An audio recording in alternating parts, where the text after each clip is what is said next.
Hi friends, నేను మీ శ్రావణిని.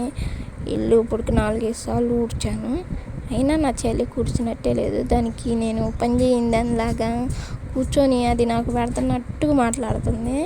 చేసే ఒకే ఒక సంవత్సరం పిల్ల డ్యూటీ అది పని చేయగలుగుతుంది. దానికోసం ఇన్ని మాట్లాడుతుందా మొన్న. మొగుళ్ళు ఆరేట ఇవి అవుతాయినా కానీ నేను ఉండేది. అందుకే ఇంకా మేము పేటకి వెళ్ళిపోవాలని నిర్ణయించుకున్నాము. ఇంకా అద్దెకి వెళ్ళి చూసుకొని వెళ్తాము. దెప్ప పొడుగు మాటలు ఎందుకు నాకు అర్థం కాదు.